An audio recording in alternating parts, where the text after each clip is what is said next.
everyone. This is Pecos Hank Shima, and you're listening to Stormfront Freaks Podcast.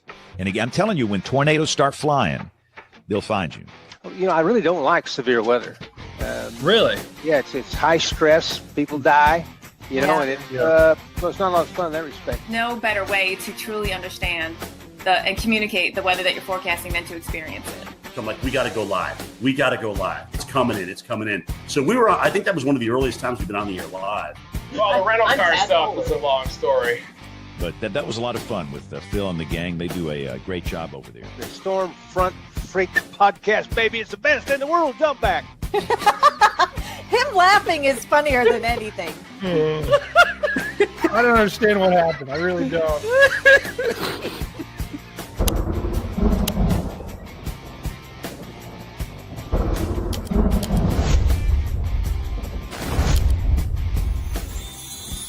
The following program is a production of the Stormfront Freaks Network.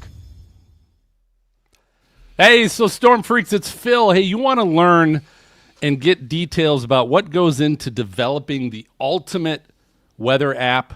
We're going to get the details and probably some future plans from the WeatherFront guys. We got Dylan Steinkruger and John Banghoff joining us tonight. And we got lots of shenanigans. It's episode 243 of the Stormfront Freaks podcast. Going green. Greenwich. Saddle up. You got it, boss.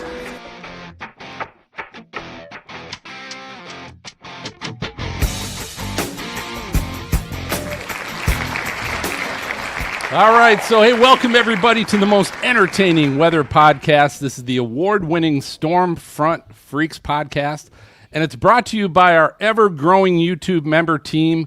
They're starting to scroll across the bottom of your screen, thanks to MJ. And I'll tell you guys, we used to do this, like my script used to just be like maybe an outline, if that, right? And we have gotten so pristine and sharp and professional. Like now we've got this script that we're kind of reading, and I'm starting to think it's kind of taking a little bit of the fun out of it because we're trying to be too professional. I don't know, right? I watch Brady. Shake it up. I watch Brady, and I'm like, see, that's what unprofessional is. It is fun. Exactly. It is a good time. It is ripping and roaring, making it happen. But anyway, hey, if you'd like to support the show, become a member of our team. Brady, take it away. Tell them what our members get and what they have to do. Yeah, guys, here, first of all, what I want you to do right now, I want you to smash that like button and smash that subscribe button. If you want to become a member and help support us here at the Stormfront Freaks Network, everyone that gives, that becomes a member, helps us do what we do and more of it. So first of all, thank you to our existing members. All of them are scrolling along the scroll bar below. But if you do want to become a member, we've got two different levels. We got the Cat 1 level, we got the Cat 2 level, I think, right? The Cat 2 level. I thought I skipped a level and said Cat 3. One's $5, one's $15. The $5 gets you access to exclusive emotes like the lock-in, the hype, the Serena, the Phil, the MJ. We got all the emotes in the chat. We even added an emote for John tonight as well. Maybe a WeatherFront emote might be coming shortly as well. But if you do want to become that, you get access to the emotes. And then Cat 2, you get an exclusive discount code to the weather store where you got the Stormfront Freak, the Stormcat merch, as well as the Notches Make NATO's t-shirt. So become a member. We got more benefits coming too, Phil. That's hot. That's hot. That Notches Make NATO's t-shirt is hot. I still need to get mine. It's gonna happen. It is hot. I heard Brady's buying one for everybody. That's just. I think so. I think we might need to. I think we might need to. Everybody grab your drink. Join us in a drink tonight. We're going to have a roaring good time. It's great. I see MJ is actually joining us on stage. It's good to see MJ. But we got to find out which of our co-hosts are here tonight. All two of them. We are going to do the wicked. We're going to do the wicked weather report, and Serena, you can do Jen's.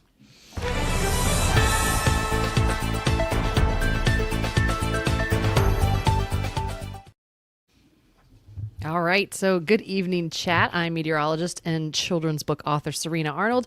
Brace yourselves, weather freaks, because the Atlantic and Pacific are serving up a double dose of chaos.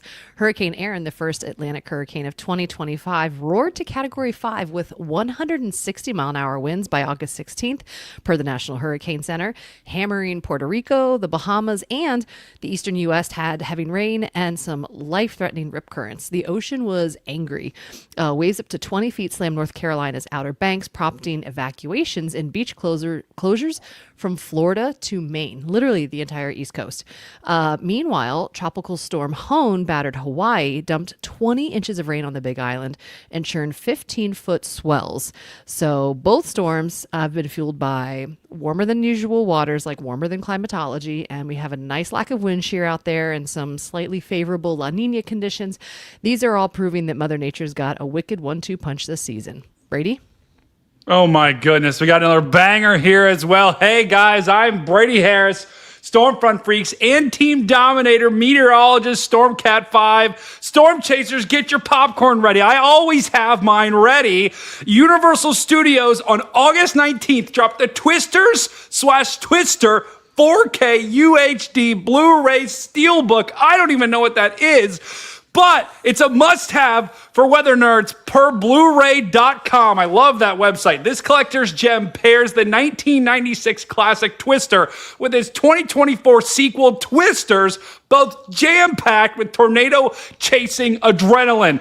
Oh my goodness, I would like to experience that one day with a half a tornado, but we'll get there. This Steelbook slick design features Dorothy, the iconic storm sensor, and includes bonus features. We love those, like director commentary and behind-the-scenes chasing tech. Boom! X-Post from fans are buzzing like a bee, calling it the ultimate tribute to Twister Mania. Grab this wicked set to feel your storm-chasing obsession at home. Jen, just kidding. Serena.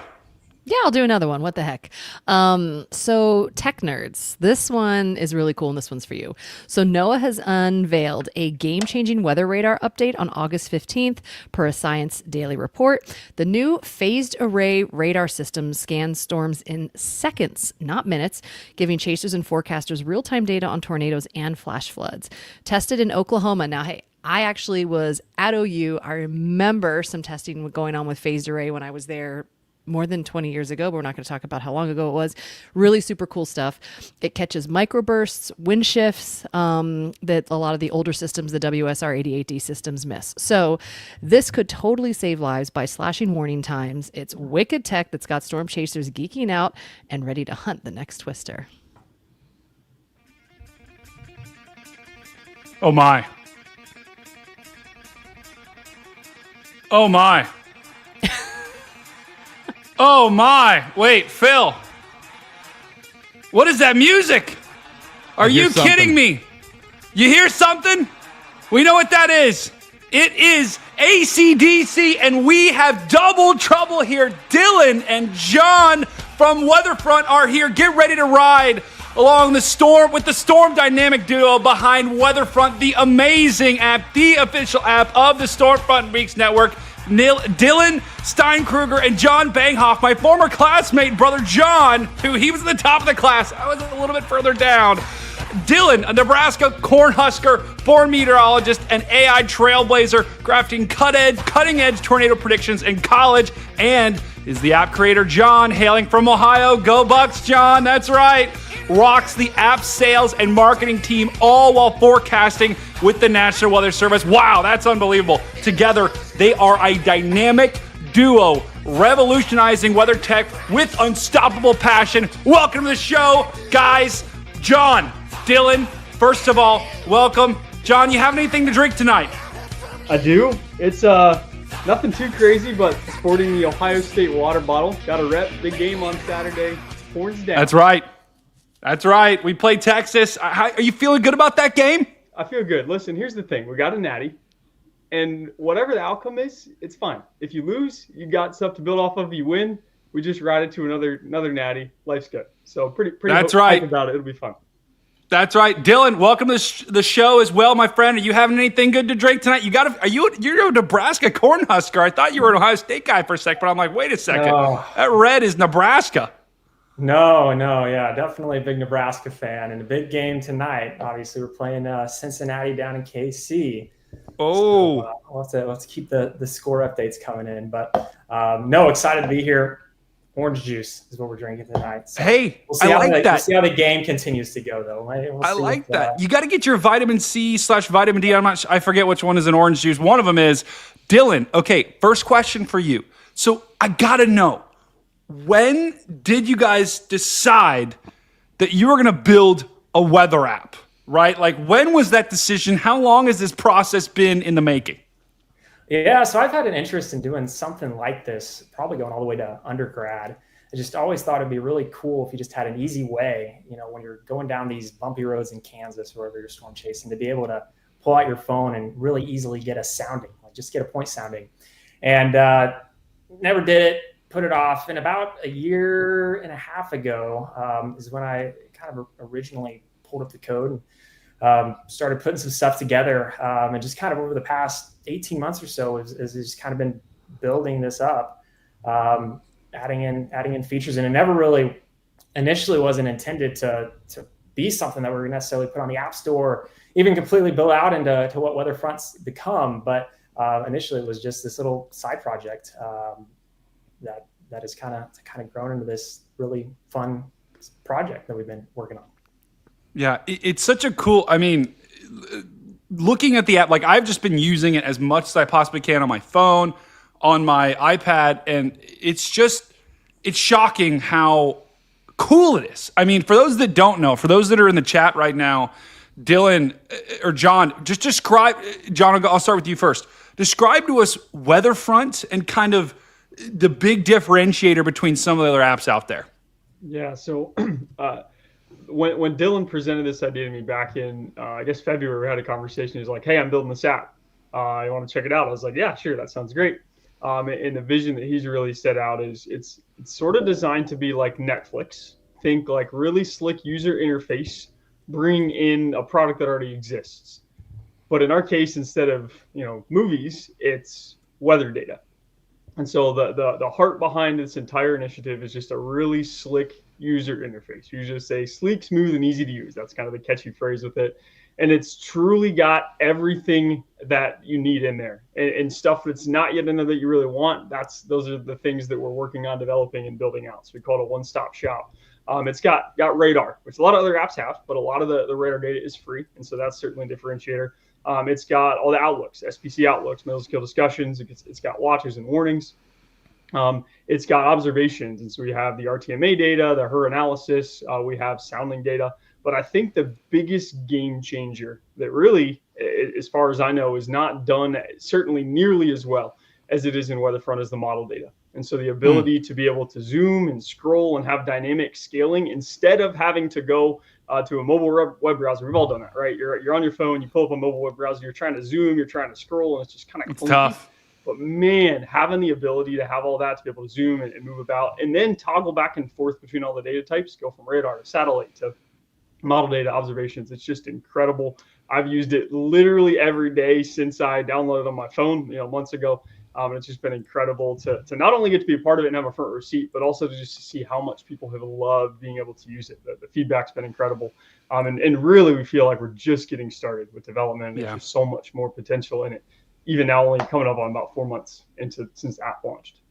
Yeah, so as an Android user, I have a two-part question for you. One, I keep hearing all these great things about it, and I want to try it myself, but I can't. So I'd love to know timelines on that. And the second thing is, actually, let's start there, and then I'll do part two. So give us an Android update if you have one. Yeah, so the big Android update. So we have another person who's kind of come on board and been helping us get that ball rolling. So big shout out to him. I think he's listening tonight. We won't name drop him right now, but he's been a big help the last month with all that. And actually, just last night, I was able to pull it down and get it rendering on my own computer. So we're loading in data to an Android app. We're looping it, displaying it. Still have a long ways to go, obviously, but still feel really good about the timeline. We've kind of said, we'd get something rolled out before storm, kind of severe weather season kicks up next year in 2026, and feel like we're pretty comfortably on that timeline with the progress we've made the last month or so. So yeah, we're super excited. We have a a really passionate base of Android users on Twitter who are super excited to get WeatherFront on Android, and we're excited to get it to deliver that to them soon, hopefully. Nice. Well, I will definitely volunteer as Tribune when you need testing for that. You just find me. You guys let me know. Whoa. But part two is, so I do have other meteorologists that I really trust and respect in the industry that have downloaded the app, and they think it's pretty hot. The thing I hear most frequently is how similar to RadarScope is, and seeing that it's basically on that same level, which I think a lot of people can agree is a little bit of a cornerstone app when it comes to weather apps. So tell us a little bit about that. What is it that separates you guys from RadarScope? And what do you think about that comparison? Sure. Yeah. I mean, there's been some great apps and really websites too, right? And I think especially when you start talking about the model data and stuff, there's been these great apps and websites that John and I have used, for the last 15 years, right? We're both meteorologists, and those have been really solid ways of getting meteorological information and making decisions, whether it was in undergrad or even as a professional. And so, having used those apps, throughout kind of our whole career, I agree with you. Like, the cornerstone of all of this is building an app that's really functional, that works smoothly, that works well no matter where you're at. But the delineator that we've really pushed for is to just bring in more data, and to make that smooth and easy to use, right? A lot of these apps don't necessarily have some of these data products that we've been able to bring in. And it's been exciting to do that and to just let people visualize that data in a different way than maybe they haven't before, whether that's model data that in the past had typically been viewed on a website, giving people a map that not only they can view in sort of a mobile browser format, but also to pan around on the map and to be able to zoom in, and to change your view without having, multiple clicks. It just makes it super simple, and really gives people an opportunity to view weather data in a way that really hasn't ever been done before.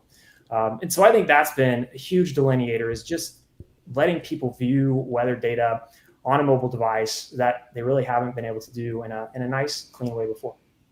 Yeah. So it sounds like earlier you talked about, Dylan, the initial focus was thinking of a storm chaser, right? When you were thinking about a weather app and being able to pull up the soundings, which obviously there really wasn't an app that did that. But it also seems like you guys have developed an app that's really very well presented, very professional is the word I use all the time, because I just think it's not cluttered. It's simple, but it just visually, it really looks good visually. So at some point you must have also thought about the weather professional, the meteorologist, that's going to be using this visually in media or other entities. Is that accurate to say? Yeah, totally. And that's one of the hardest parts, really, when you get into some of these things with software development, is thinking about how's your user going to take that app and use it, right? What buttons are they going to click? What are they looking for in terms of sort of the design? And so, yeah, trying to build something that's useful for everybody, not only when you're storm chasing, but in some of these other areas. And John can probably attest to some of the ways that he's even been able to find ways to use WeatherFront, just sort of in that like decision making process. And so, yeah, that's been really critical. And we have a huge group of testers from all sorts of different fields, from broadcast to emergency managers, meteorologists, streamers, like Brady using the app and giving us feedback. So sorry, Phil.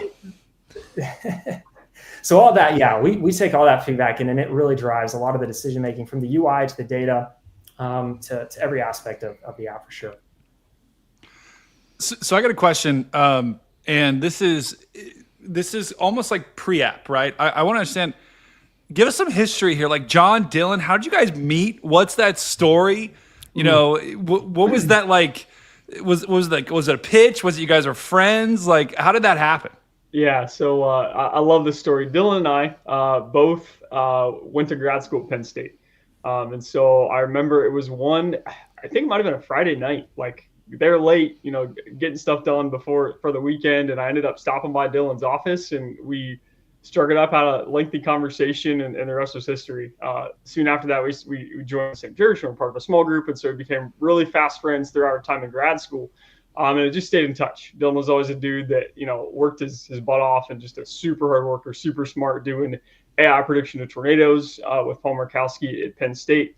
And so over the years, like, there was this interim period after he left Penn State actually to go work at another company, which I was sort of affiliated with. So there was sort of this whole in between Penn State and where we are now, where we stayed in touch. We talked a decent amount. We kind of touched base, but it really was February, I think, when Dylan and I were talking on the phone, as we do, kind of catch up every couple months, see how things are going. He's like, "Hey, I'm designing this app. You want to check it out?"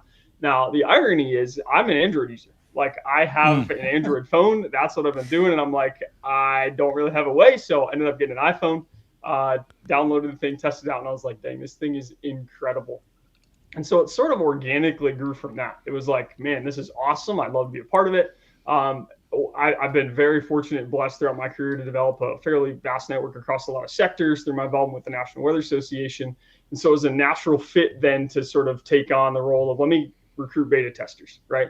And honestly, that's sort of how Brady came into the fold. He and I went to Ohio State together back in the day, and had stayed in touch. And then since then, it's just kind of grown to this thing now, co-founders. And I think, honestly, my favorite part of this has just been to be able to hang out once a week. We have a meeting on Monday nights, call it the Meeting of the Minds, and we just chat. And it's been so fun to get to hang out with a guy that I love and care about a whole bunch. Now to be able to do something we both love, to be able to innovate and explore and just be a part of something that is really satisfying, right? Like, certainly it's cool to be able to see how it's been taken on by the greater storm chasing community, meteorology community, but just being able to, like, grow individually, right? Seeing Dylan's skill set continue to push me to develop social media content and build connections. It's just been really awesome. So all that to say, it started as, kind of friendship, and we didn't have this intent. It sort of fell in our laps, and it's been amazing to be able to just use sort of both the gifts I feel like we've been given that complement each other to design something that, again, hopefully helps a lot of people in the years to come. That's awesome. So I'm going to jump in, Brady, if I can, with a comment. Just as I'm the Skywarn coordinator for our area, and I got to tell you, I appreciate having the desktop app too. I know the mobile app, and I use that as well, and it's great. But the fact that I can pull it in, and I think it ports easily because it's an iOS app, it ports easily to the Mac, which is what I use. But I really appreciate having that, because I used to, as I would do some of the Skywarn coordination things, I'd have to have three different windows open, trying to do this, that, or the other thing. But now the ease of use, and I think you talked about that a little bit, what distinguishes this from some other apps is just so simple click, one click, get to the next, look at the outlook, one click, look at the model, one click, look at the radar, one click, change radar. It's just all very simple, very streamlined. And that, I will tell you, that helps me out, in what I do just with the desktop app. So thank you for that. So I got a question. Oh, go ahead, Phil. Well, I want to, Brady, just quick tag on that a little bit, since you bring it up. And I think, Dylan and John, that's, and you've heard me talk about this, whether I've posted this or emailed you, but one of the uniquenesses, I think, of your app is how it compares to others. And I get other apps, oh, we do this too, and this app does that, and this app the challenge with some of the other apps that are out there is they are trying to do everything for everybody. And it's gotten to be where, I'm watching some of these other weather apps, and now we're doing this, and now we're doing this, and they're taking all of this input, and this guy wants something that's going to be red. Okay, so now you can do it in red, and this guy wants something that's going to be left-handed instead of right-handed. Okay, now you can click on this and do it left. And the problem is they're trying to be. The challenge is with anything, trying to be appease everybody, is when you appease everybody, you're not great at anything. And because you're just trying to be everything, and you can't be everything. And so I really think one of the huge benefits that WeatherFront has, and you guys have, and I don't want to say simplicity because it's not necessarily, it's simple, but it's got everything you want, but it doesn't have a bunch of the crap that you really don't want because Bob wanted it. Well, great, Bob, but I don't want your shit. I don't want your red colors on I don't want to have to go through a menu of 80 toggles that I turn on or off. I don't want that.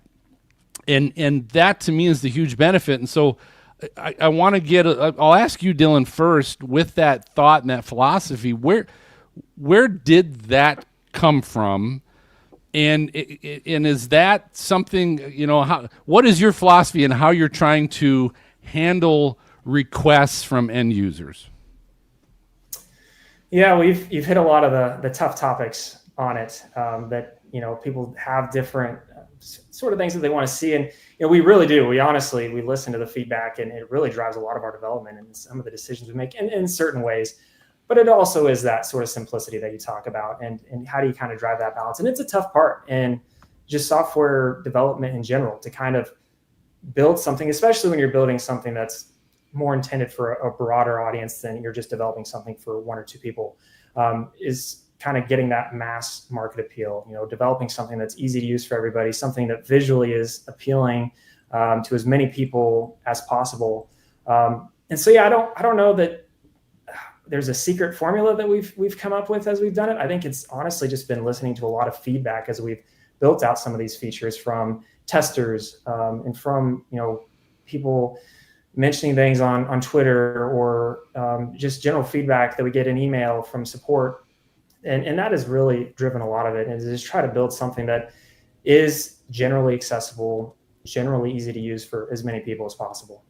And I do want to follow up and just echo that, every step of this process, Dylan has been so committed to making sure that the user interface is priority one.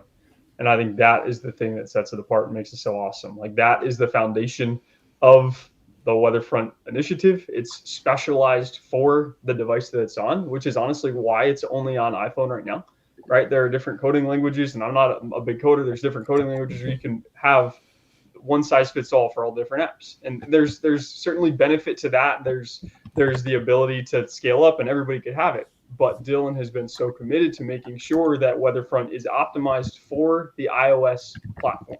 And I think we can all agree, those of us that have tried it, that it's pretty well optimized for iOS. And the reason why it's taking a little longer for Android is because we want to make sure that development happens optimized for the Android device and subsequently for the PC, right? And so that is the foundation. These things take time.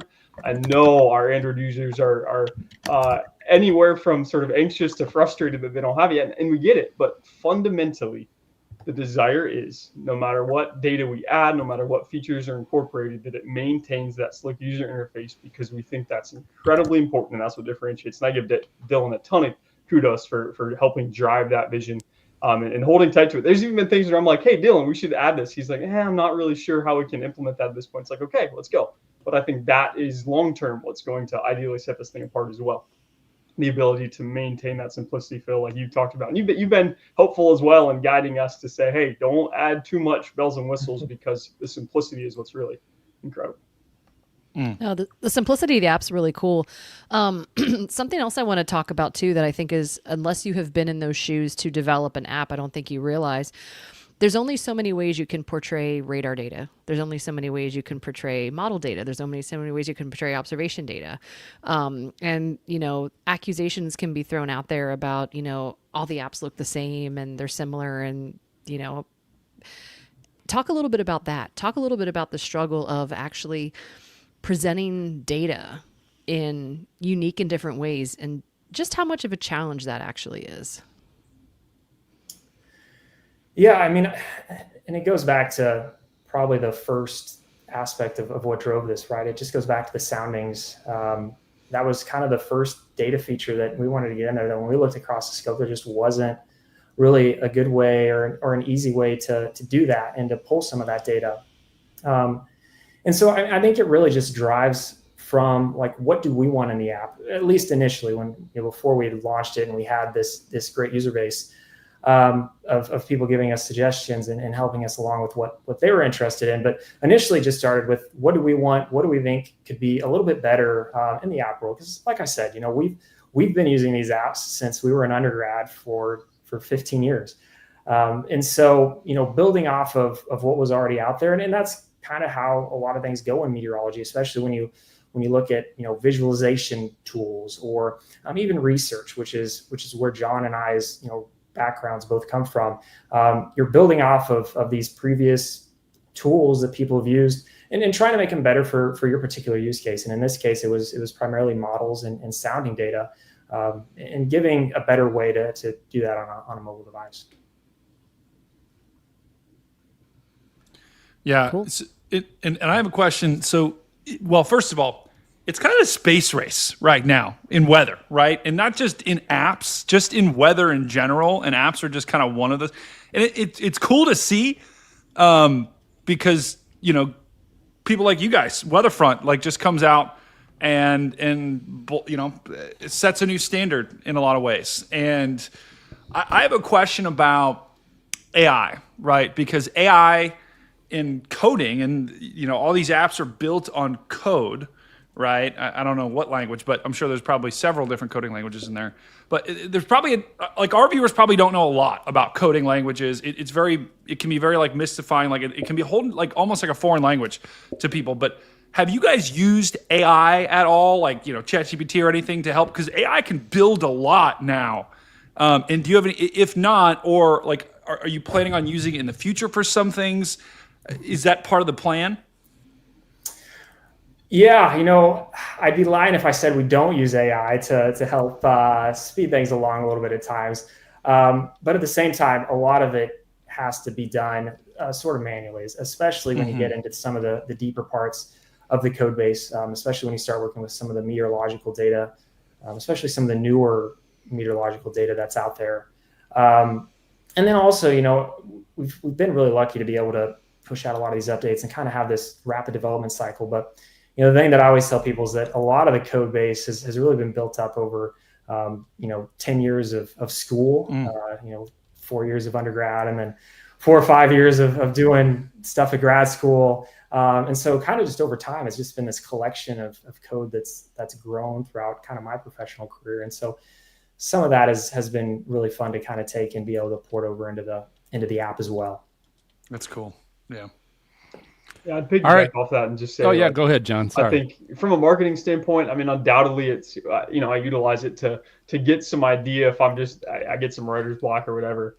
But everything we do still has kind of that user input to make sure we smooth it out and put our own voice to it. But I think it is the future.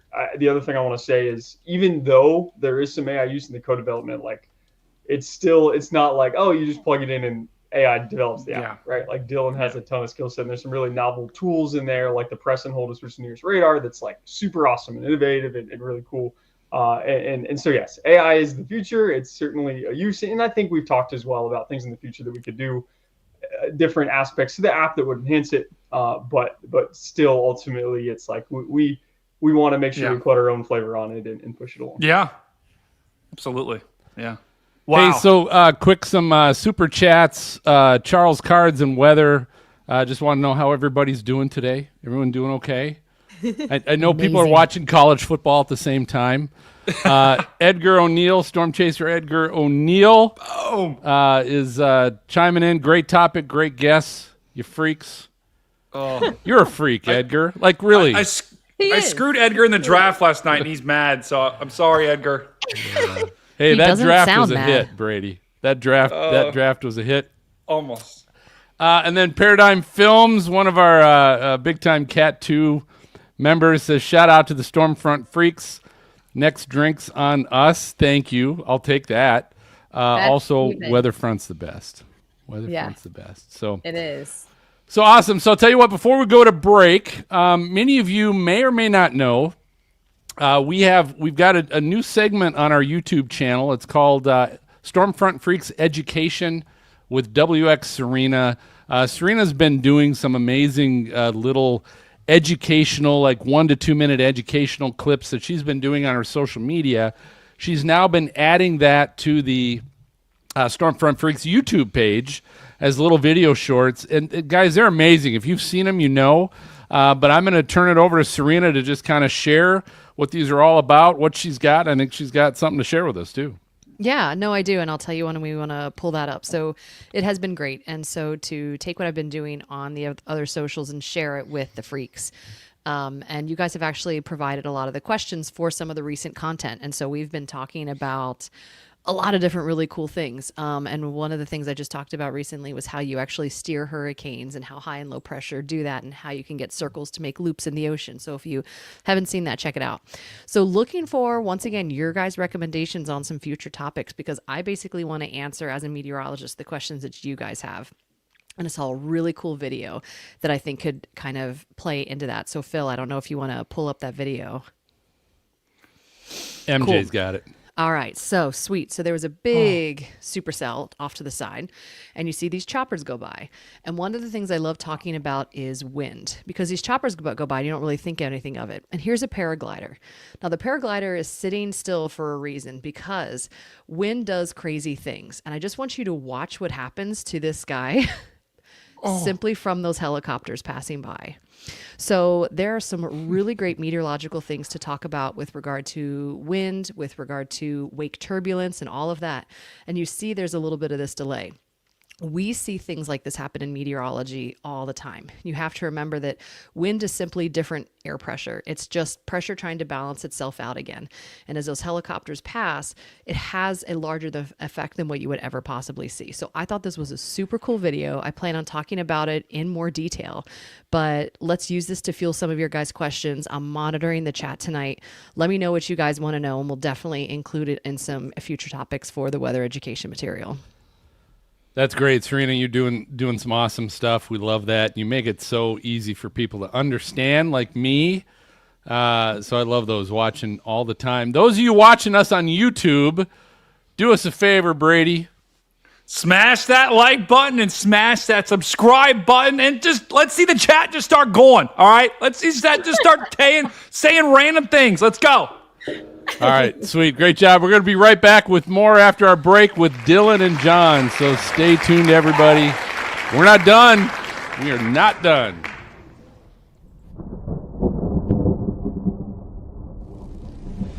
In a world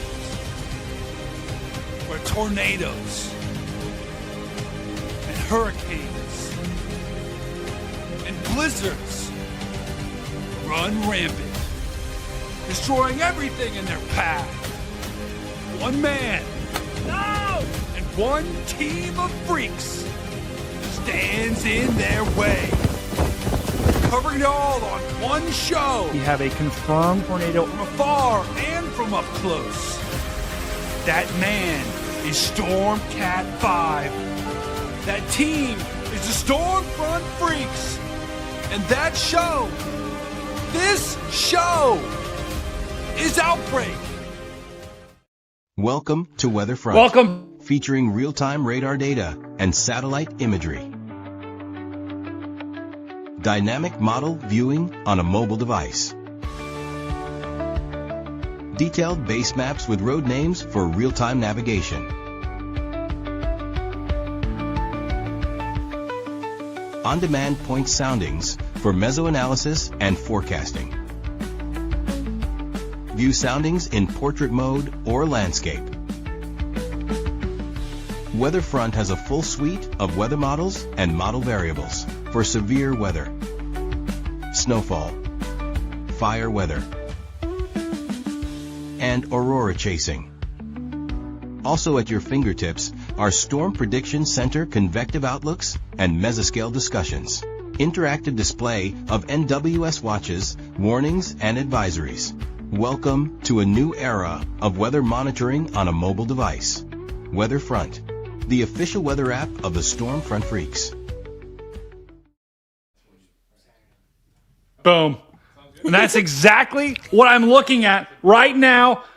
Although it's my fault, guys, because I'm on my computer setup or my laptop setup, so I cannot, my computer was crashing out when I was plugging this in. But this is WeatherFront. I'm looking at that radar, and we're also watching the tropics. This is your 5-minute outbreak update right now. And guys, dare I say, or quiet right now. I know the chat doesn't like it when I say it, but this is the Atlantic Ocean right now, and we really don't have much of anything at all. We've got the cold front that's sweeping through the United States right now that's bringing beautiful conditions to most of the U.S. right now. For college football, it's going to be gorgeous conditions across basically Midwest, the Northeast, and even portions of the Southeast here. We do have a wave moving off the African coast right here that we are watching very closely, and that's why the National Hurricane Center has given this wave I think that's a 10%, sorry, that's a 20% chance, a lemon, of developing in the next 7 days. But models have not been very aggressive with this wave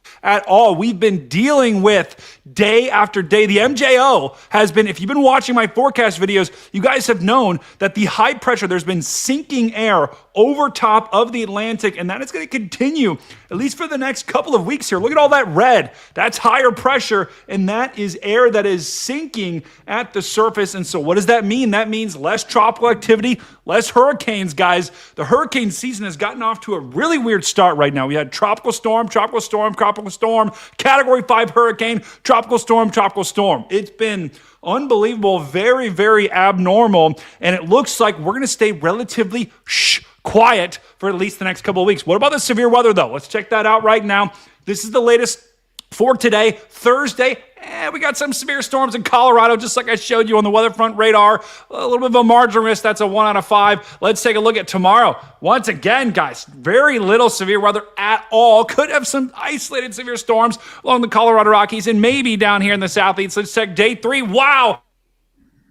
Saturday, August 30th, college football Saturday. All of you guys are going to be watching college football. I don't know about all of you. Some of you will be, but the weather will be downright beautiful. We're talking about temperatures in the 60s, fall-like temperatures. You may even have to bring a little bit of a jacket to that game if you're going tailgating. Let's take a look at the latest European model. Let's see if there's any tropical activity that it's picking up on. Here's that wave right in here that's moving, well, not right there, right over here, that some of the models are picking up on. But look at all the models.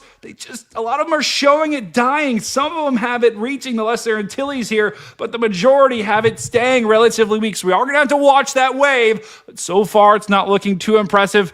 Tropics are quiet, the severe weather is quiet, and the weather is beautiful just in time for the weekend. Phil, back to you. Let's all go to the lobby. Let's all go to the lobby. Let's all go to the lobby to get ourselves a treat. Delicious things to eat. The popcorn can't be beat. The sparkling drinks are just dandy. The chocolate bars and the candy. So let's all go to the lobby to get ourselves a treat. Let's all go to the lobby to get ourselves a treat. All right, welcome back to the show, everybody. Hey, Brady, look at that. Brady's in the big screen. You and I should probably harmonize during Let's All Go to the Lobby. We might have to start doing that. I think so. I think we should. Yeah, I think we should. That'd be tremendous. We'll figure lobby. Yeah, we'll harmonize that. But hey, first off, one big thing.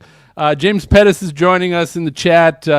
James, the graphic guru, says he's joining the fun. Thanks for the super chat, James. One thing we're gonna do this tonight. Dylan, you gotta help me out with this tonight. So we are going to be giving away a premium subscription to WeatherFront. Now, right now you do have to be an iOS user, so you have to have an iPad or you got to have an iPhone or something like that. If you don't right now, unfortunately, the premium subscription is not going to help you out much. But jump on your Twitter account. So go to your Twitter account. And what I want you to do is you're going to tweet this out. So first you got to tag us. So you got to tag @StormfrontFreak. So you got to tag us, and then you're going to do hashtag WeatherFront what, Dylan? What do we want them to tag on that Twitter? Hashtag WeatherFront what? What do you? Man, I don't even know. What do you think, John? You got something? You got to do some self promotion here. Yeah. You're I'm muted, making John. you guys promote yourselves a little bit. How about hashtag WF One Stop Shop?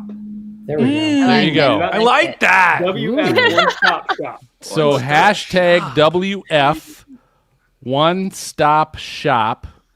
But make sure you first also tag us at Stormfront Freak. So post that on Twitter. And what we're going to do is tonight after the show, we're going to go through everybody that posted that. We're going to do a random drawing. And one of you is going to get a premium subscription access to WeatherFront. So, again, thanks to Dylan and John for setting that up and allowing that. But that's great. So let's get back to questions. I want to introduce our meteorologist, freelance meteorologist with the Weather Channel, the awesome Jennifer Watson. Jennifer, I know you came in late, but I know you got some good questions, so I want to give you a shot. I do. Thank you so much. And it's such an honor, Dylan and John, to have you on the podcast. I don't think you realize how many people absolutely love your app. I mean, there are phenomenal weather apps out there, and people are leaving those apps to come to WeatherFront, which is a really big deal. And so I think, along with myself, but everyone else, we kind of want to know what future enhancements you have coming down the pipeline. Like, what does it look like for the next 6, 12 months, couple of years? I think we'd love to hear and maybe get a sneak peek of some of those. Absolutely. Well, and I appreciate that, Jen, sharing that and all those kind words. Yeah, so short-term, long-term, we'll dish out a little bit of what we got. And honestly, we said it a little bit earlier, but we really do listen to what people send us as far as suggestions, and that drives a ton of development. And that's more long-term. But short-term, obviously coming up on tropical season, or really in tropical season. So rolling out a pretty big update here, maybe this weekend or early next week with some contours that we've been drop a little bong here on the now show. You're talking dirty to me, Dylan. Now you're talking dirty to me. I like it. Oh, it's been a long one coming. And so you'll have height contours at some of your upper levels. It makes it a little bit easier to see those troughs and ridges in those short waves, as well as pressure contours as well. So especially for tropical season, really useful. We had it up testing it as we were going, as Aaron was tracking out in the Atlantic, and it's going to be a really, really nice tool to be able to pull up on your phone and be able to check out. Beyond that, then we're going to be right into winter. Have a few projects we need to take care of there. Precipitation type, probably the big one, and then a few things with soundings, making those a little bit easier to see if you're just trying to determine precipitation type, kind of in those upper levels.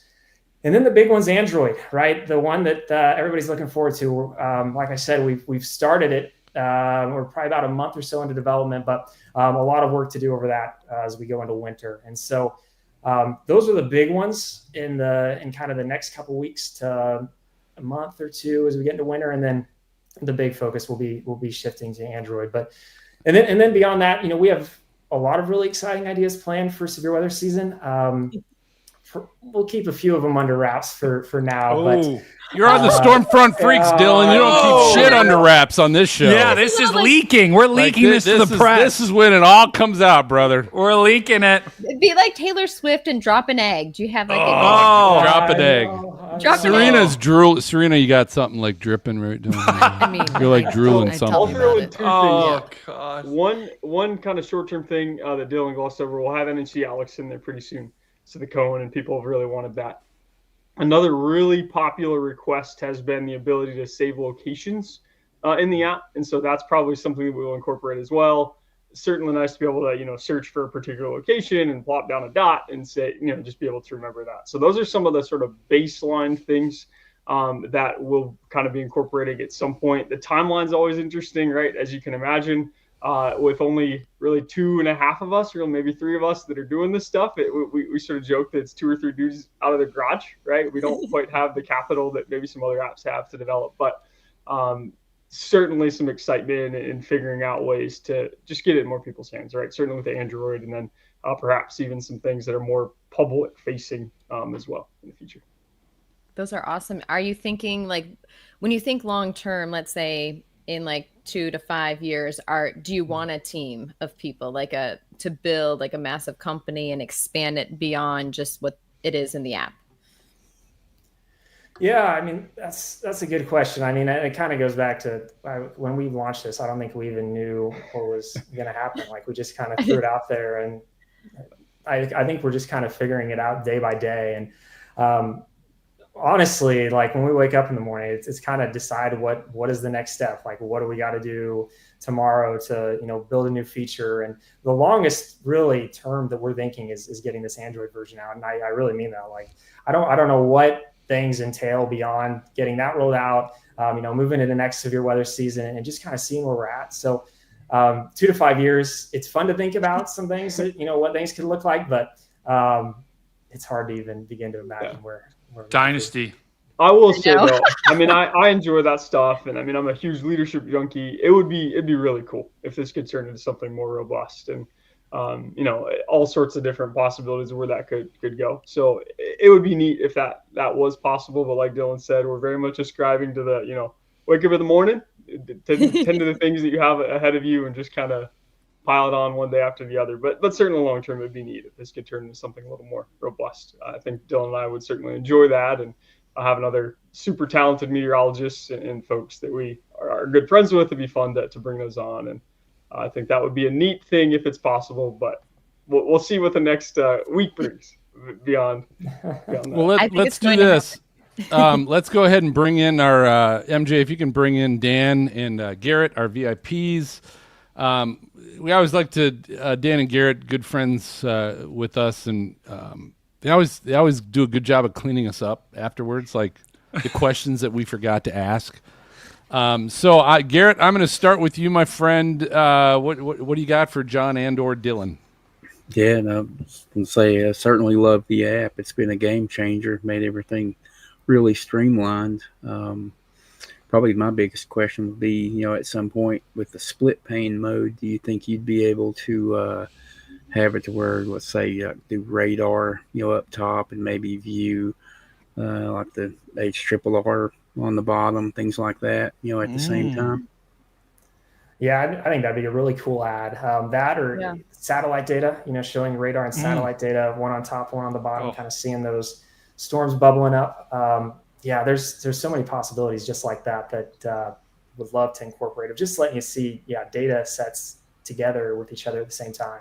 Yeah. Don't tease me, Dylan. Don't tease me. Oh my goodness. You guys are knocking it out of the park, though. So can't thank you guys enough.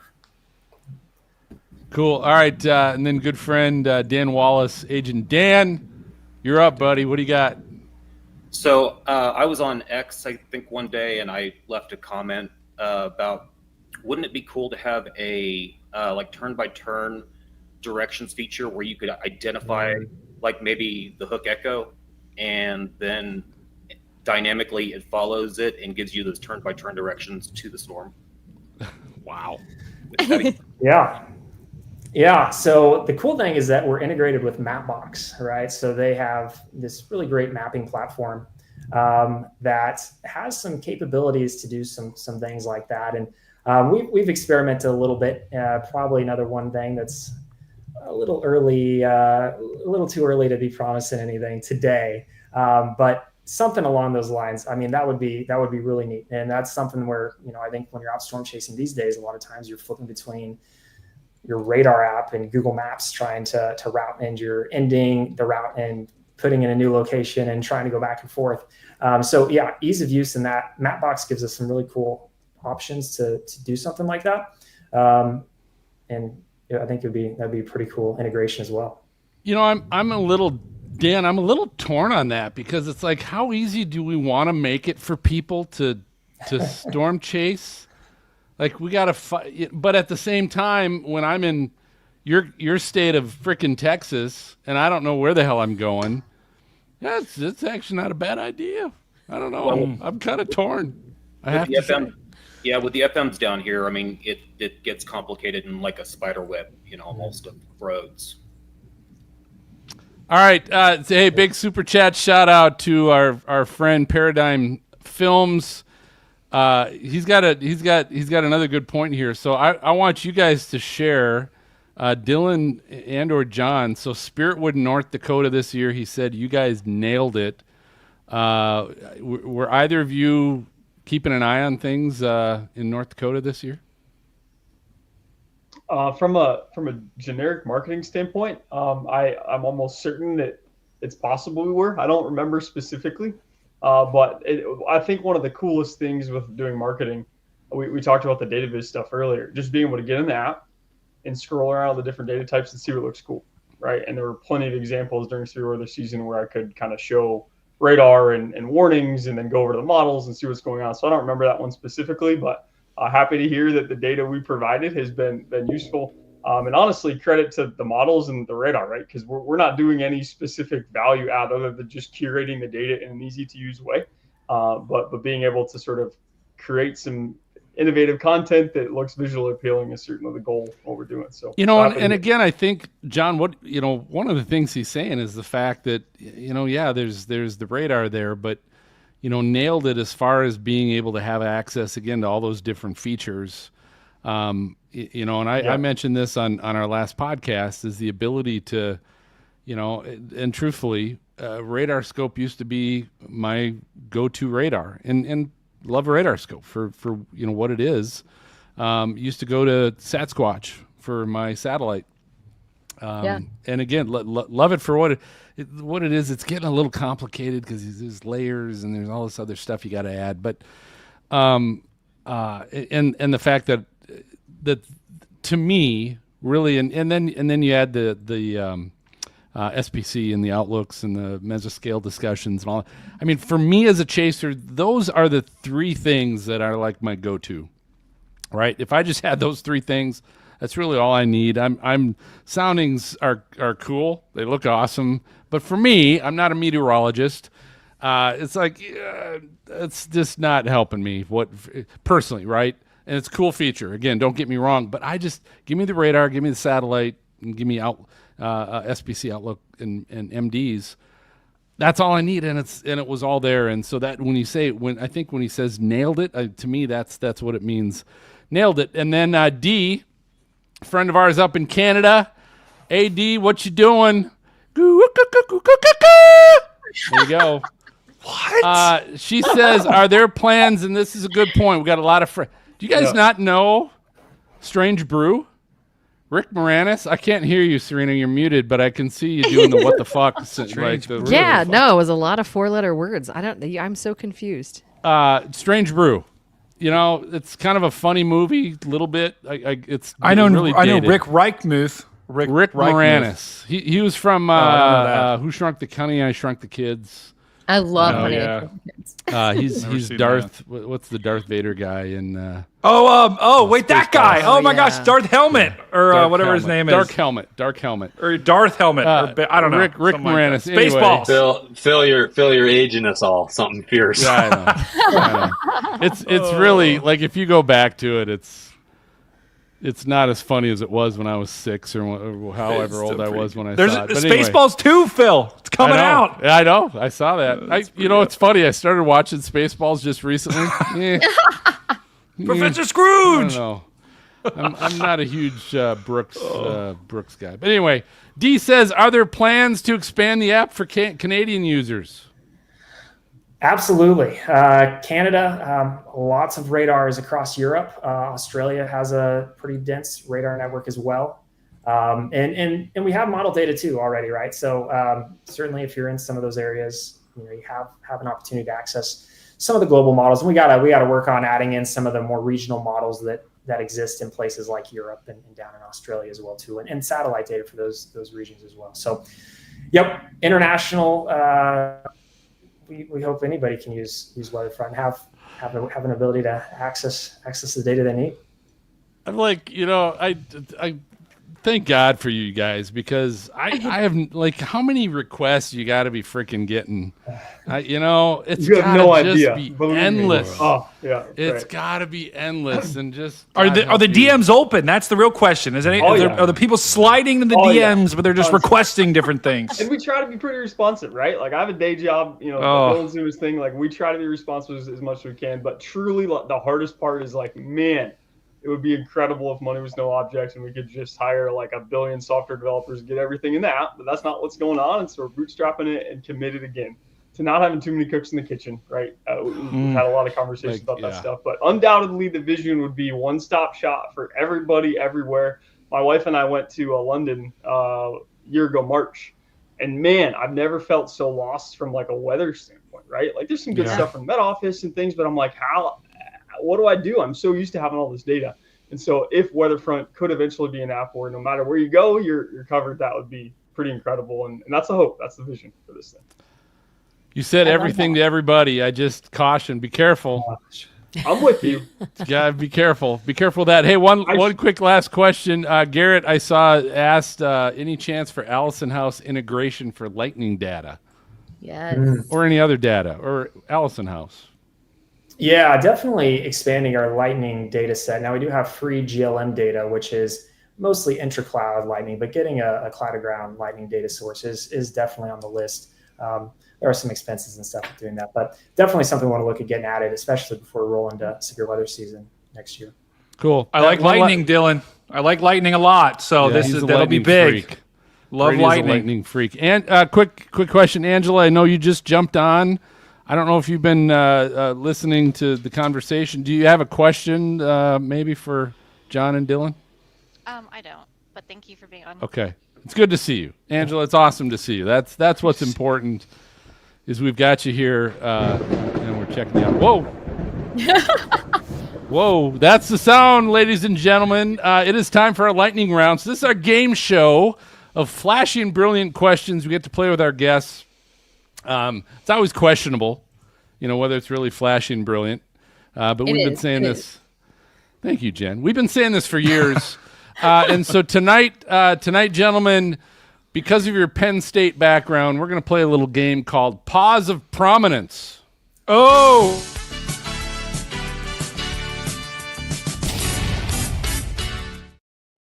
All right, so Pause of Prominence. I just sometimes trying to figure out what we're going to do for lightning round is just you're shaking the dice and you're kind of rolling it and you're seeing if come up snake eyes or what do you get.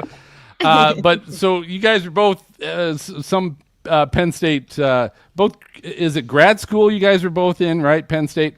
So I don't know how well you know your Penn State background. I know Brady, you did some interning at AccuWeather. That's kind of in Penn State a little bit. Yeah, it is. State college.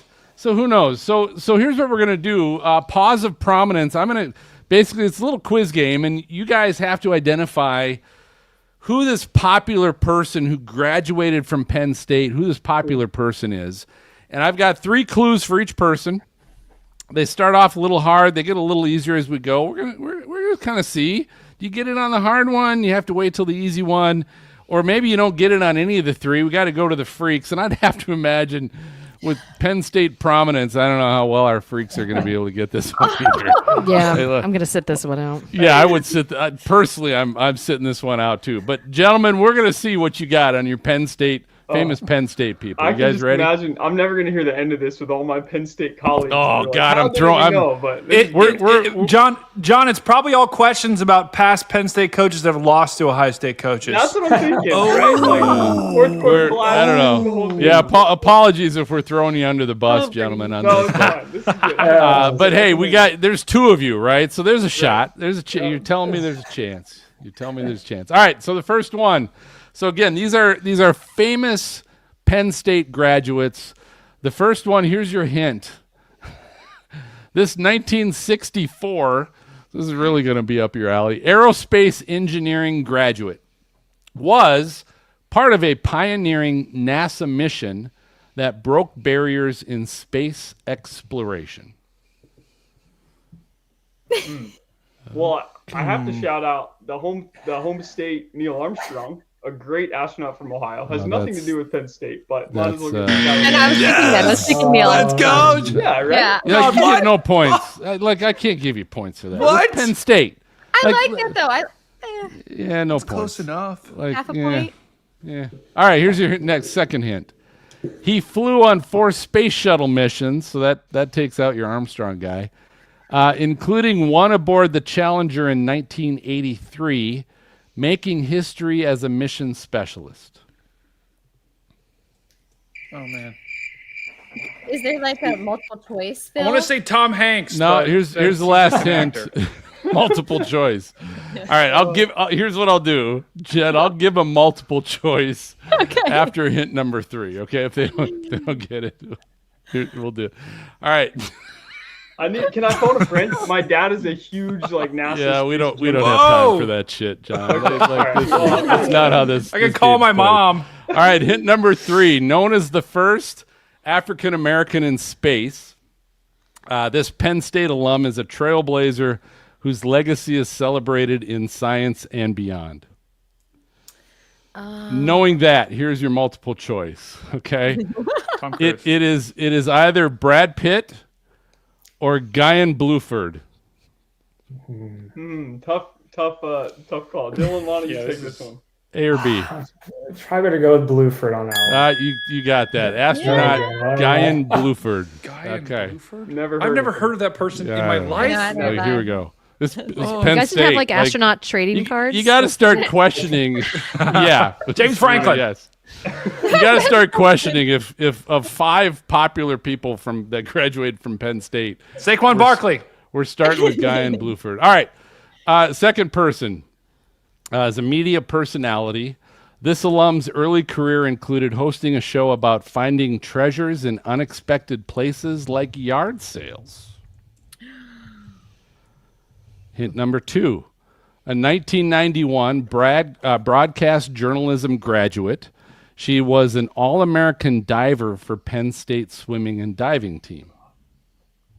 My neighbor was a swimmer at Penn State. Can I bring on Yes. a doorbell and Yeah. That I counts. think so. We will wait. I'll give I'll you. run and be right back. I'll just give you a quarter of a point. Just We could 'cause stall. You got that. All right, here's hint number 3. She's co-anchor on ABC's Good Morning America and proudly reps her Penn State roots as a former homecoming parade grand marshal. Robin Roberts? No. Oh!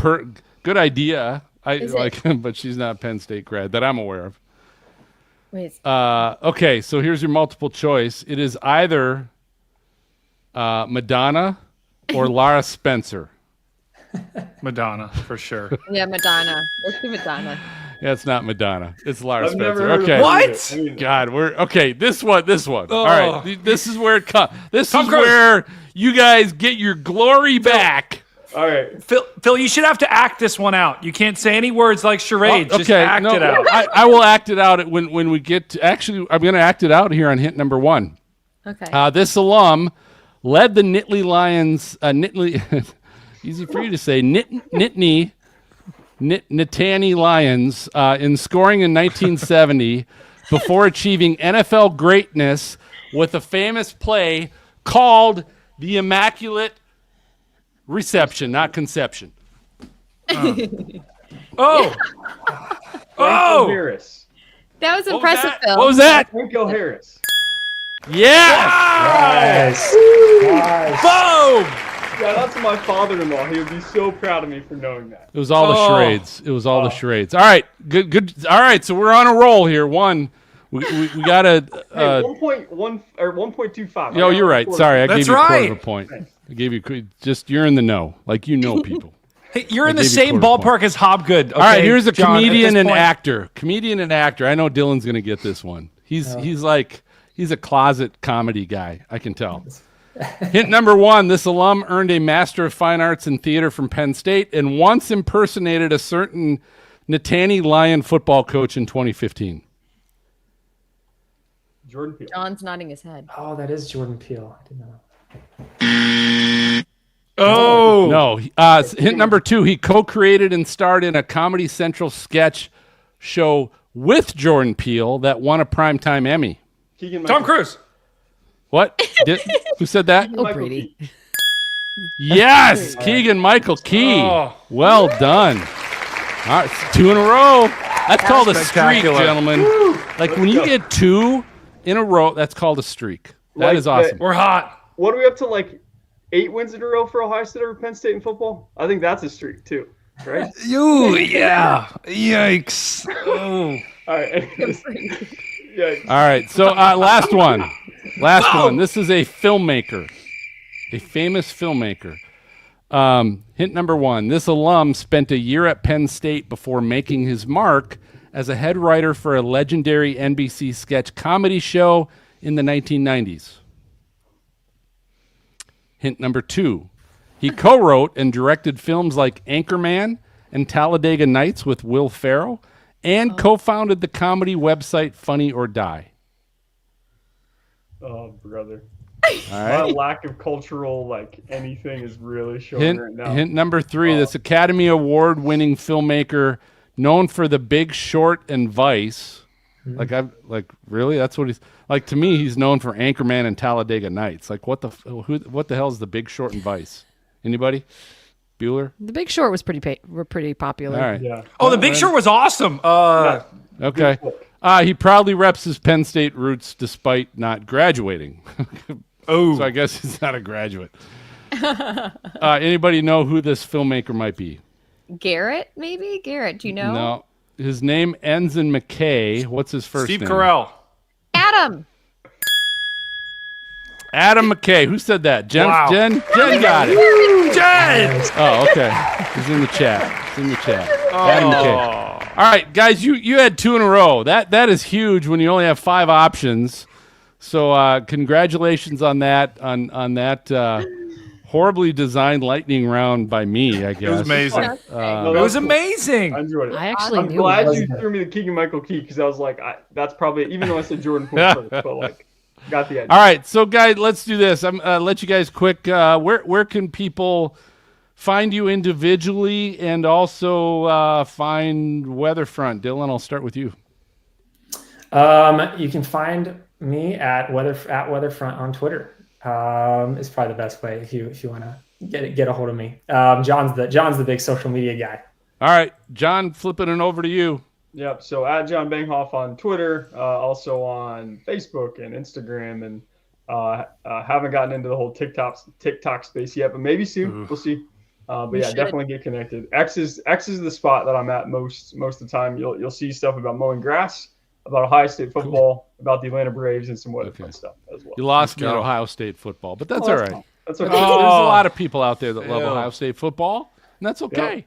Yeah. I love them too. So, hey, tell you what, we're going to take a quick break, and when we come back, we're going to have some #WeatherFools. So stick around. We got some good stuff still coming. The Stormfront Freaks is now available on the Weather Store.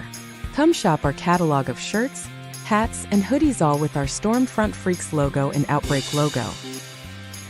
Plus, you'll find all your other favorite weather geek and storm chasing gear, footwear, and accessories. Visit the Weather Store at thewxstore.com, the exclusive supplier of the Stormfront Freaks.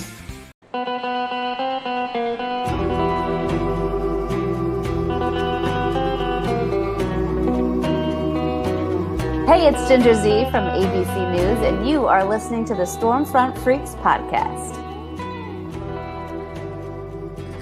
Let's take a drive under the moon.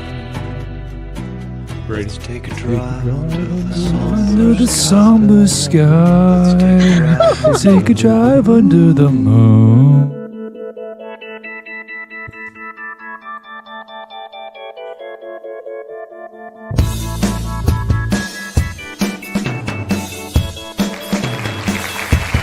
All right. It is time for Weather Fools. One of my favorite parts of the show. I've always introduced it this way for the past 3 years. This is Brady. You got the same voice. Oh, my neck.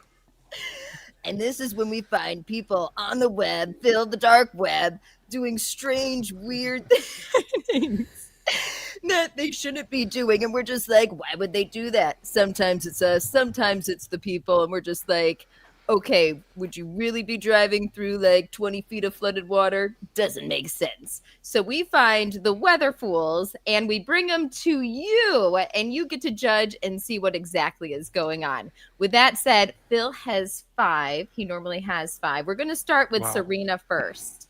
And then we're going to keep down. Tease. With Phil. I know. The gremlin can tease. All right.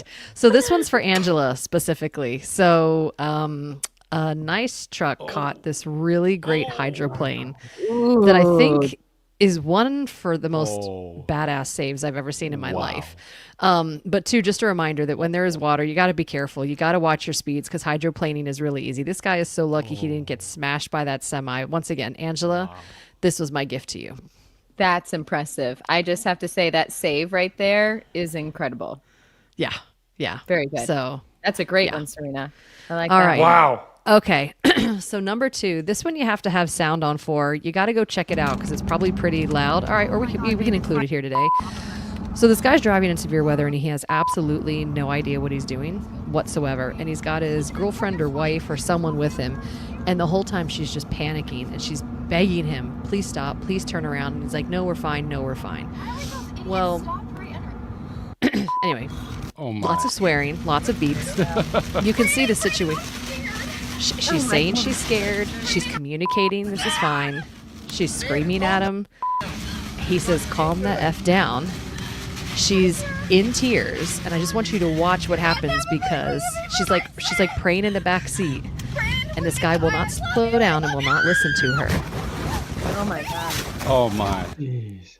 And there they go. They end up on their side. Scud. It was just some scud. Yeah. It's just so good. So just I would a not reminder. be driving with him ever again. I'm just going to No, say I that. hope she's not in a relationship with him ever again. That's so. Yeah.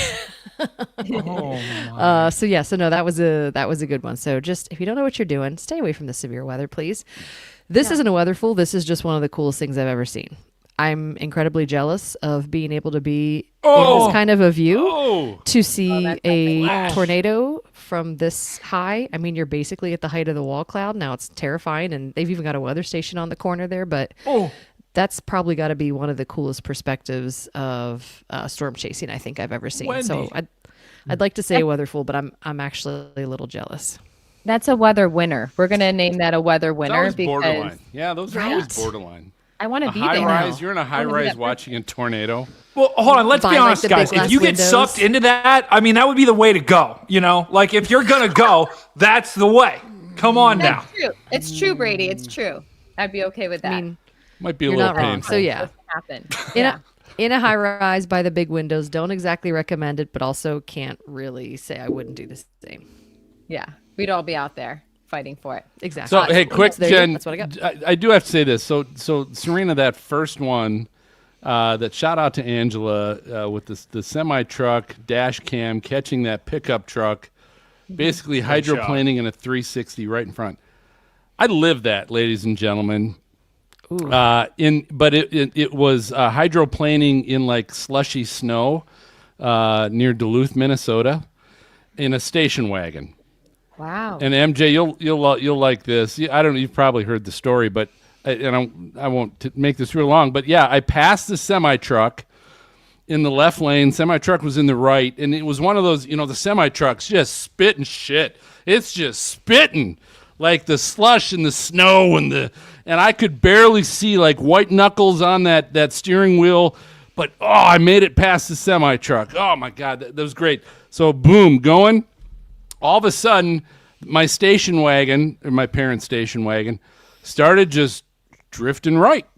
Like, what's going on? I'm just kind of going right. And I'm going right to a sign. And so, you know, I was young. I turned the I don't want to hit the sign, so I turned the wheel left, right? Should that be what you do? Turn the wheel left, and I hit the brakes.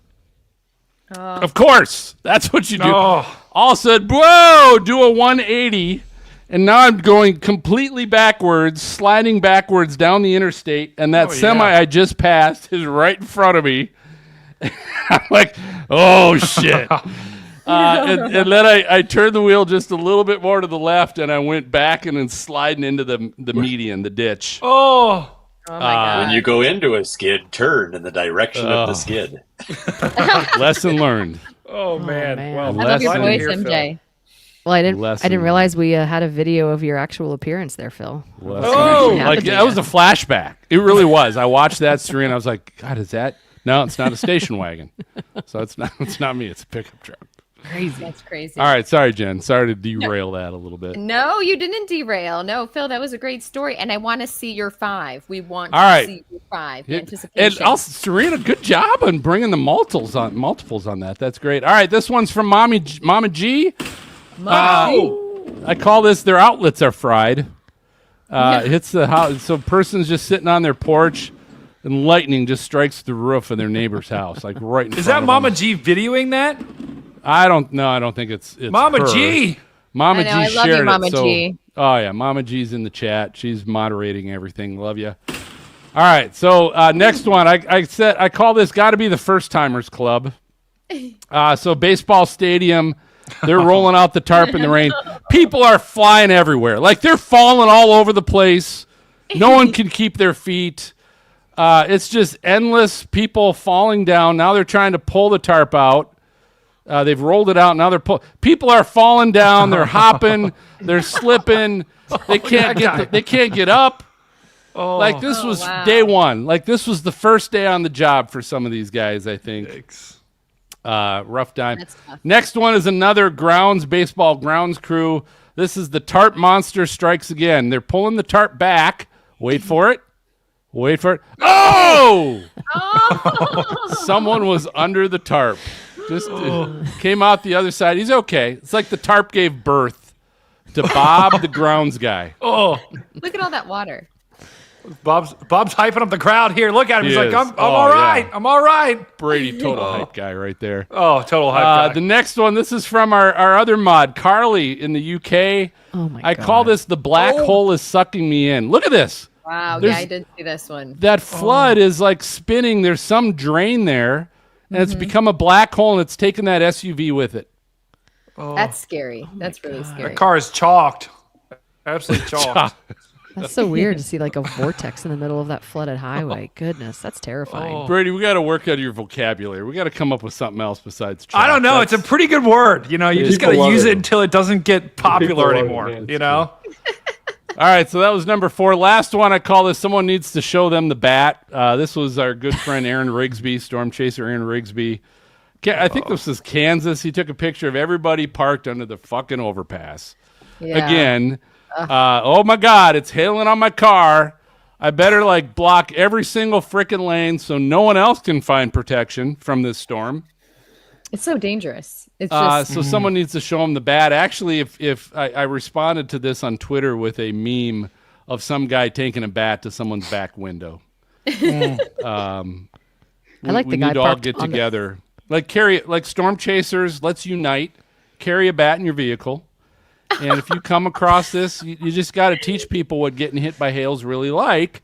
If they're going to prevent everybody else from getting protection, then they don't need protection. I didn't say that. Phil, I really love you, did. Phil. I didn't mean it. Phil, Let's be honest. Phil, unfortunately, I don't think that wiffle ball bat I bought you is going to knock out any windows, unfortunately. No, but Brady, here's the truth. What's nice about that, it gets the message across. Like, I'll take that wiffle bat to someone's car. It's not going to break any windows. It'll break the wiffle ball bat, but it's going to send the message.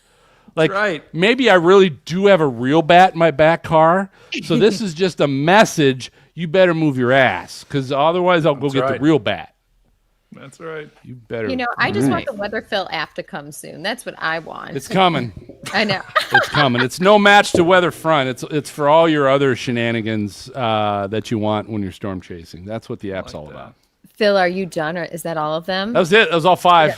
I love it. I'm I love spent. it, Phil. Damn. All right. So if you want to see these, go to stormfrontfreaks.com, episode 243 show notes. Send me a postcard, drop me a line. You've got mail, baby, yeah. You know, I always like this, MJ, when you did this better than when I do it. But regardless, let's hit the Freak fan box. We actually do have some fans. We got some people that tell us they like what we're doing, which is awesome. And so we're going to share that. So the first one comes from our good friend Matt, a.k.a. Fuzzy. I think I go to him every single time for the Freak fan box. You know, so yeah, we've got like 3 fans, and Matt's one of them every show. Fuzzy. Let's go. He said, after the last episode, he said, "Great episode as always. I'm so proud of Lucy and Levi, who are our Back to Storm School guests last episode." He said, "So awesome on what they're doing. Also, It was awesome to see a lot of chasers in the chat last night, from Tornado Pagey to Brandon Kopic to Freddie McKinney to Papa McKinney and so many more. So, Fuzzy, thanks, man. We love you. Love you, Fuzzy. Then, Hee Life in a Hole. You guys know Hee Life in a Hole? I don't know him. But they had a comment on Apple Podcasts, so thank you, Hee Life in a Hole. He said, super fan, and I was really excited when I heard Hee Life in a Hole. We got to stop saying that. Brady, I'm going to be honest. I've never said Hee Life in a Hole until tonight. Yeah. So if that was ever said by any of us, Brady, it had to have been you, because I don't know who else said that. It's my chat, dude. The chat is unhinged sometimes. Because he finished with saying, and Stormcat 5 is a big W. No. So Brady, you were the first. What do they say? First to say it, like when you fart, and you're first to say it, like whoever smelt it dealt it. There you go. Whoever Phil, smelt it dealt it. I don't know. Whoever Brady. denied it applied it. Sorry, Phil. All right, then our past guest, good friend of the show, Weather Alvin. We had Alvin on the show a year or so ago. He was watching when we had Lucy and Levi. He said Lucy and Levi absolutely rocked it. What an incredible episode, and it was. And Alvin, it was great when we had you on as well. And Alvin, I am watching you, brother. I do see when you are doing your weather reports, and you're proudly supporting the Stormfront Freaks in your Stormfront Freak shirt that you got at the WX store. So great job. All right, last one I got is Brady. This had to have been you as well. It's from Last Kiss 44. Oh, that's Sue. That's Sue. Sister Sue. All right. Sister Sue said, what an epic show. Awesome all. Oh, that's really Said sweet. it nice, sweet, and simple, just like the WeatherFront awesome. app. That was great. Love it. So I'll tell you what, we might read your comments on we might read your comments on the next show. Just add us on your Twitter X post or comment in the Apple Podcast or send us an email the old-fashioned way. Maz reads our emails because that's what he does. It's questions at stormfrontfreaks.com. He really doesn't. I see those. I think they go to MJ too. But so anyway, I think that just about does it for this episode of Stormfront Freaks podcast. Thanks for tuning in. Thanks for watching. Those of you in the chat, we love you listening. However you're taking in the content, but. Do us a favor, like before we leave, Brady, if you're watching us right now or if you're listening, what do you got to do? What I want you to do, everyone, take your mouse. If you don't have a mouse, do your computer just like this. Oh, I just spilled something on the ground. Take your mouse like this, hover over the like button and the subscribe button, not at the same time, and smash it as hard as you can. Do it now. All right, that's called double OC. Spent. You guys know what double OC is? Double OC. Out of control. Yeah, out of control. Big thanks to our guests tonight, Dylan Steinkruger and John Banghoff. Sorry, John Banghoff! Both of WeatherFront. Thank you, gentlemen. That was great. That was really enlightening. A lot of great stuff. Let's go around the horn. All of our freaks, we're going to find out where people can find and follow you. WX Serena, starting with you, and I kind of gave it away. Sorry. No, that totally works. Hey, if you know WX Serena, you can find me.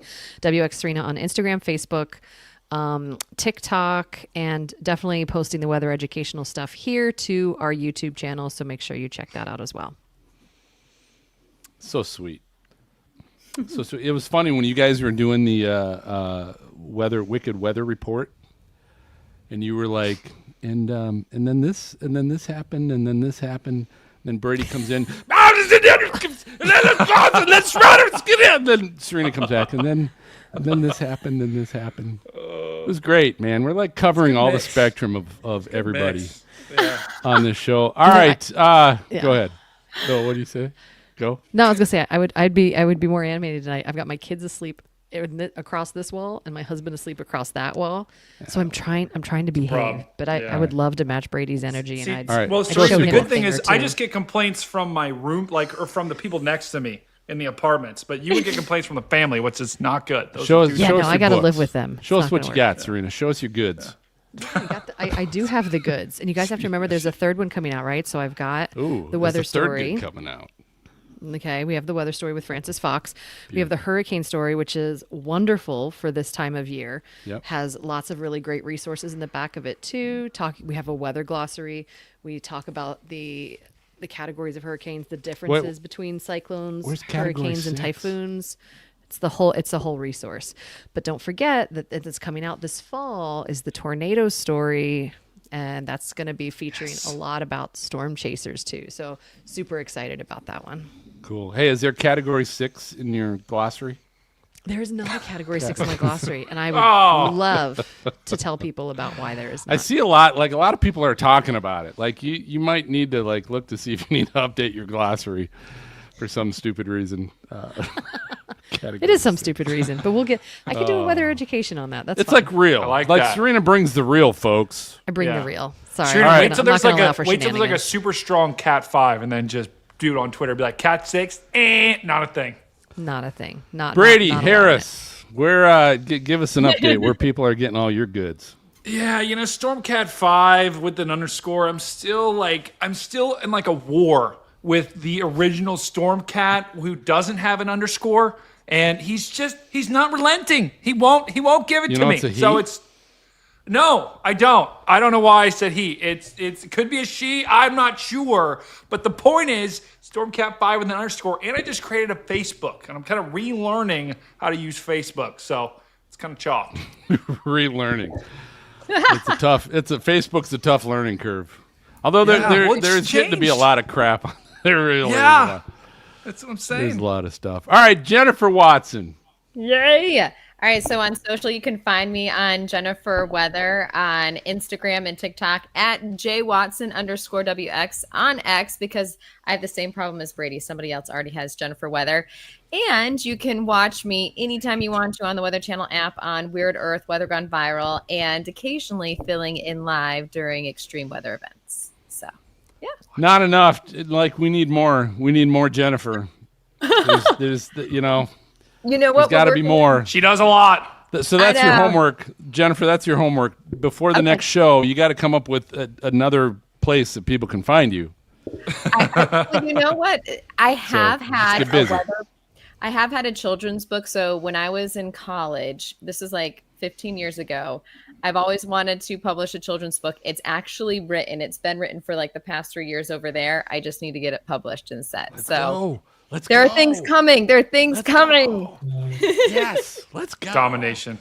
All right, MJ, our producer, usually behind the scenes. It was great to see him. And yes, I dropped in once or twice. MJ, you crushed it, man.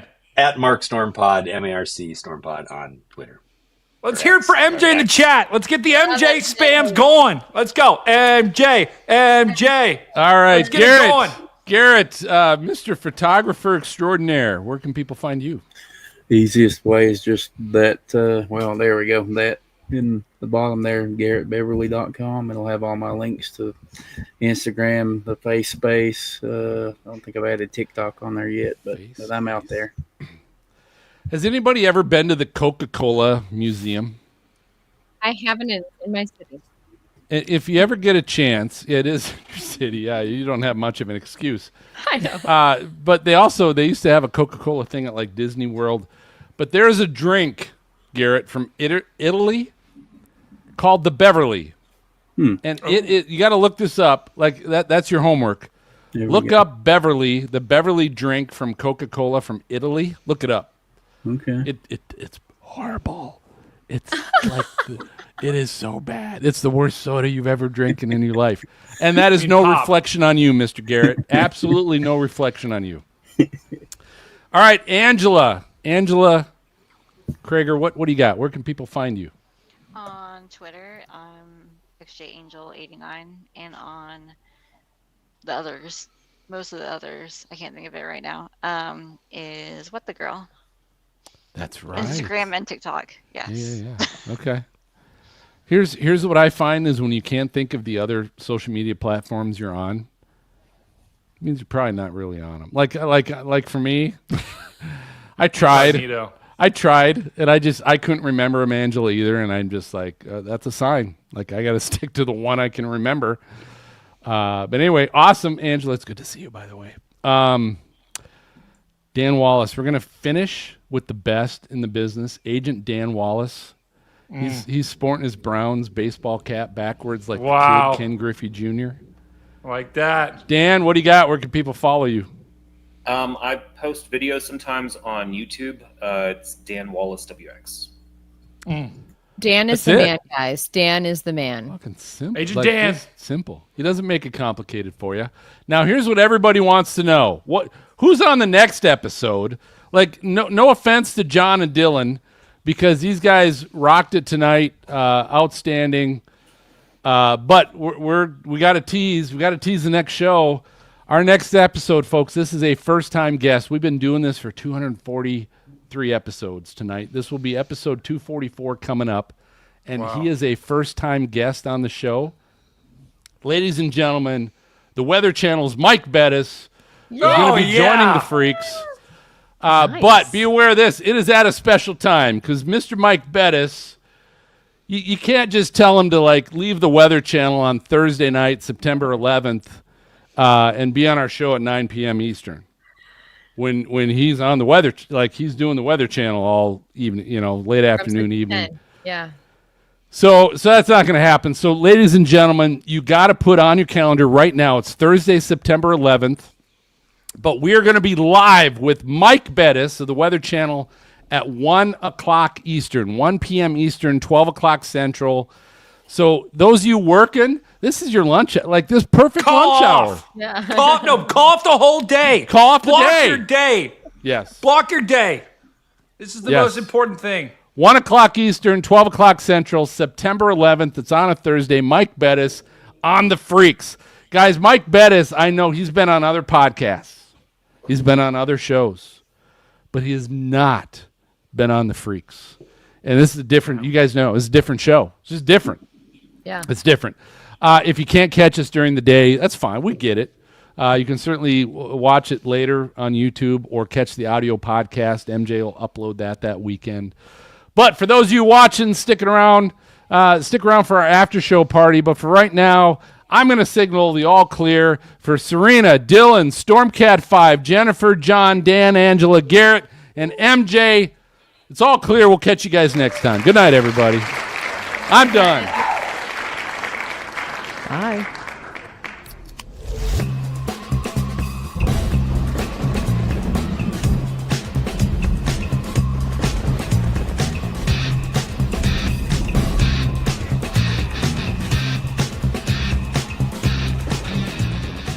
Thank you for tuning in to the Stormfront Freaks podcast. Our bi-weekly show is available on your favorite audio podcast player and on YouTube, along with other videos from the Stormfront Freaks network, including forecasts and live storm coverage from Stormcat 5 and weather education from WX Serena.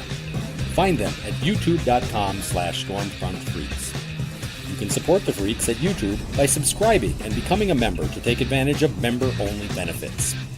For show notes, past shows, videos, merchandise, and more, visit our website at stormfrontfreaks.com.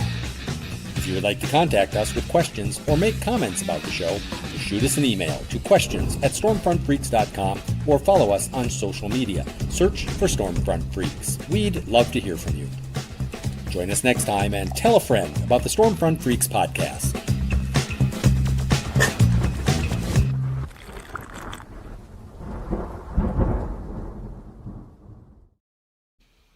That was a banger. That was a banger. That was so much fun. I think we need to call it a Banghoff. The Banghoff. There you go. Banghoff. Holy cow! That was a Banghoff show. Little overboard, but it's been fun, y'all. Thanks for having us. John. Really, you guys. Honestly, you guys were great. That was a lot of fun. Obviously, a lot of people were very interested in hearing what you're doing, what's going on. Very happy with what you're doing and going on.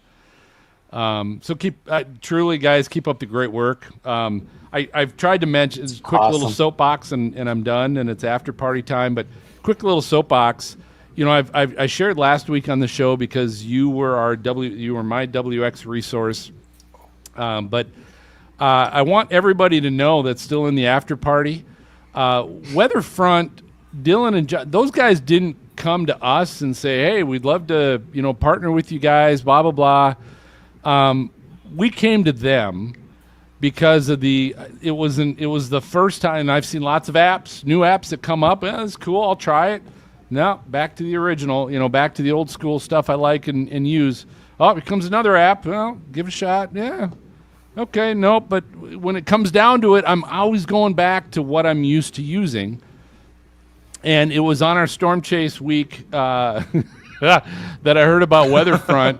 And I'm like, God, this looks kind of cool. And I shared it with Brady. He's like, oh yeah, I've been demoing that for a few weeks now. I'm like, you motherfucker, like you've had access to this and you haven't shared it with frickin' any of us.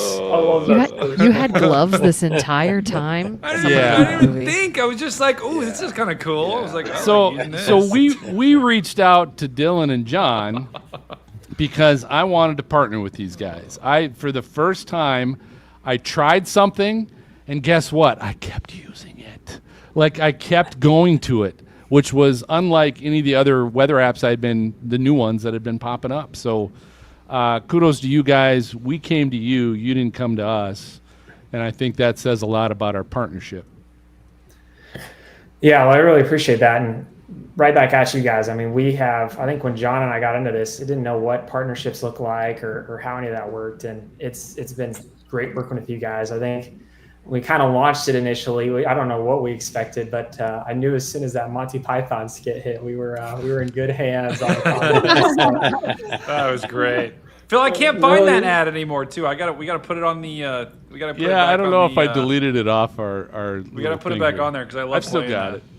It's one of those things, Dylan. When we did that and we started showing it, you're just like, is this really? Are people really taking it for for the fun it is and you just didn't know. So I ended up having to make one that's a little more professional, but we enjoy it. But I'm glad you like it. Yeah. I'm glad you like it. But we still have a lot more footage from that. We have a ton. We have a lot of footage that Brady and I did. Things are going to calm down now, so I gotta make something. I want to make it. We got some more footage. We took John. You sent us a script of some stuff we can talk about.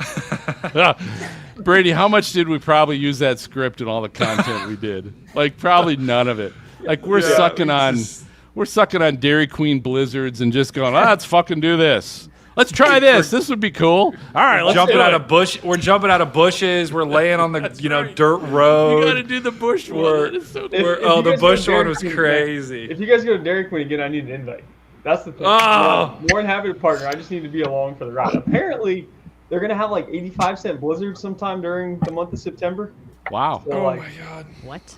We'll see. I'm not paid by Dairy Queen. John, why did you tell me? Literally, in college, my freshman year, I gained probably 15 pounds just from Dairy Queen blizzards alone. It was a buy one, get one 99-cent deal. And I spent $700 worth of blizzards. It was bad. Wow. Not good. This goes back to the fact that Brady was conceived in a Dairy Queen, right? That is the story. I'm not sure how accurate it is. Wait, are we still live? Oh, yeah. Yeah. Oh, absolutely. Tell it. Share it up. Okay. Rip it up. Okay. I don't.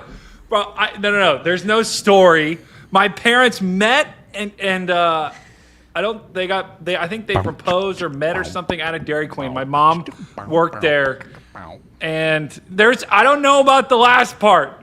If my mom's watching this, she's gonna absolutely kill me. I don't think there was any conceived in a Dairy Queen, but they met at a Dairy Queen. And the rest is history. Hey, those freezers can be pretty private. Like, they have doors. They have doors. Just saying. We're going to have to cut this. Oh. If my mom's a member, she's not going to be after this stream. That's for sure. Sorry. You'll know for sure when you came out, they turned you upside down and you didn't fall out. So no.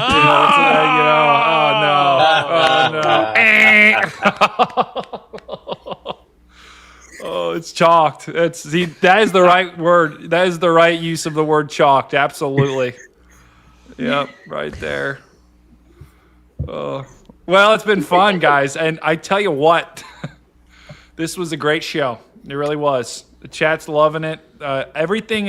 Like, I do my updates now and my videos, and it just makes doing my videos so much easier because I used WeatherBell before, and I couldn't, finding the actual, place on the radar on the models where I'm trying to talk about a specific event. I can't do it. I couldn't do it with WeatherBell because it was trying to zoom out. So been pretty cool. Yeah. And John, when are you coming back to Columbus? I'm going to be back for homecoming weekend, October 4th. Okay. And then the symposium, February 21. We should Okay, chat. we got to grab a beer. One of those you're coming for the symposium. Okay. I might have to come up there and see you then. We might need to, like, off the record, like, chat about some sort of, like, sponsorship or something. You know, maybe we can. You got to wear your sunglasses, though, Brady. Like, you can't show up to the symposium without. Oh, absolutely. You got to do it. Absolutely. Look I the did part. to the Storm Chasers Summit. We all saw how that turned out. Fell off a truck. Not just any truck. That's right. But I'll definitely be there this year. It would be a lot of fun. Yeah. That'd be great. Dylan, I'm sorry. What you were going to say something?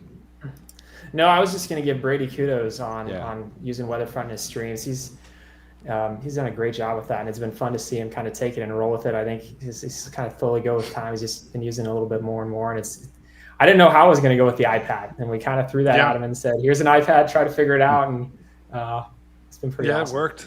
It worked great. And it's just you just poured it right in the OBS layout, easy peasy. It was awesome. So thank you guys for that. And we do, Dylan, what's the Nebraska score? I'm curious. Do you know? It was 12-3. I don't even know how. Barn burner. They've been kicking a lot of field goals or something. But They missed an extra point. It was 6-3. And they scored a touchdown to the extra point. All right, so Mac update. Mac update. Minnesota third quarter is only beating Buffalo 13-10. 13-10, yeah. Wisconsin at halftime is up over Miami, Ohio, only 3-0. Yeah, dude. So our Red Hawks ripping it. And Rutgers barely slipped by Ohio 34-31.